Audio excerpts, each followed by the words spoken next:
to be able to make artwork for that community to be with every day as they're developing their intellectual property that will go forward to protect the earth, to me, is one of the most important arrivals of my career. I'm Sara Siestreem. I'm a Hanis Coos tribal member, artist, and educator. I make large-scale installations that are site-specific. The materials vary, but they're generally based in weaving and painting.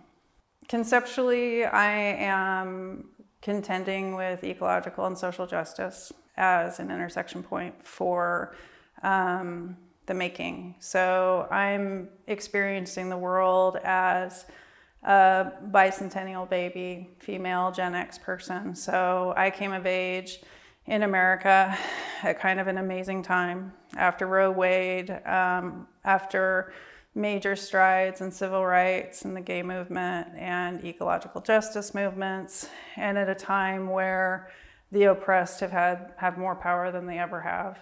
Art making for me has been this one kind of pure act that takes my ancestral privilege and my contemporary identity and experience in the world and gives me this voice that gets to play in the materials that we have at our fingertips in this moment. Going back to my original form of painting, I've been making paintings like I do since I was a little kid. It's sort of a tantrum of abstraction.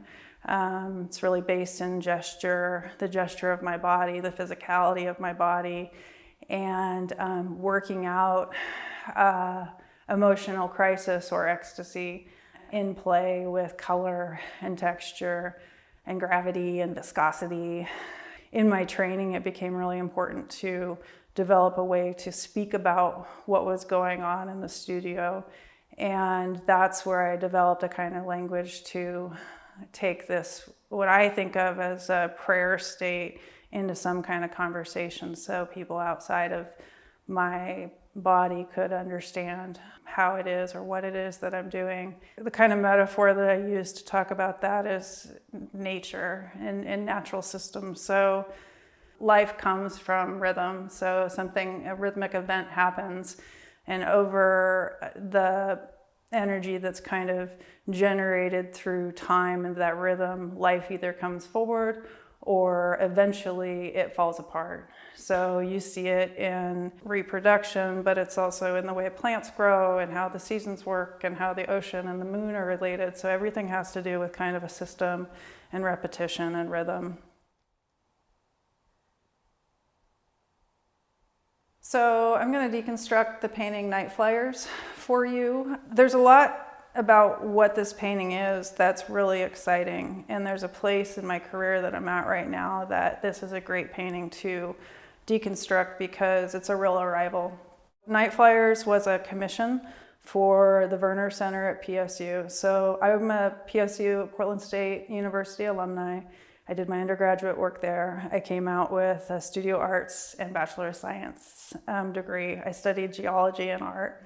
This painting marks a moment of me moving into public art. So at this point in my painting, I have the gestural abstraction that I already spoke to, and I'm braiding in the basket patterns of my ancestors and Xerox transfers.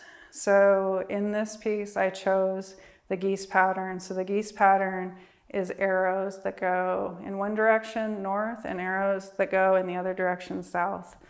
There's a metaphor in this, but up front, I'm speaking to how Portland is a central point in the migration of many birds, but how the geese, the Canadian geese, fly over and hang out in Portland.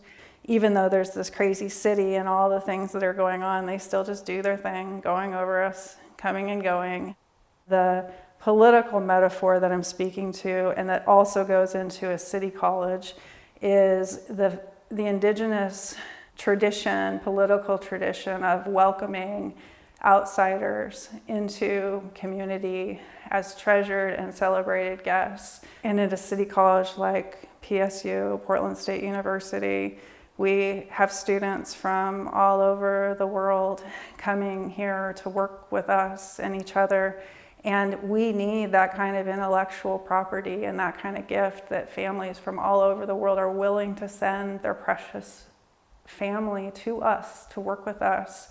And this is a place where they should feel very welcome and very safe. And so that's the sweet part of the geese. The other thing I'm pointing to is the crisis in immigration in this country, and I'm still back with the kids in cages. And so for me, it was a way to speak to the Indigenous concept that you are welcome here, and we celebrate you, and we hope you can come and be with us. The Xerox transfer is kind of a Gen X thing. I came up in zine culture and do-it-yourself culture. We used to go into Kinko's, which was a copy center that you could just walk in and get to the machines and no one would really mess with you. And so we would go in there and just like put stuff in the machines and make all kind of like our faces or whatever, but also just stuff. And it was so much fun. You know, I also have a photographic practice, and at PSU in the old days we used to be in the darkroom. And there's something so magical about darkroom photography and making prints and watching that happen. Now, a Xerox machine is kind of like a camera, and the black and white part of it is so sumptuous and beautiful, and it has the velvet of black and white photography. It is so gorgeous. So I've always had this kind of really close relationship with that aesthetic. You put the acrylic medium down on your painting, you put the Xerox face down, let it dry. You can wash the paper off, the wooden part, you can wash it off, and then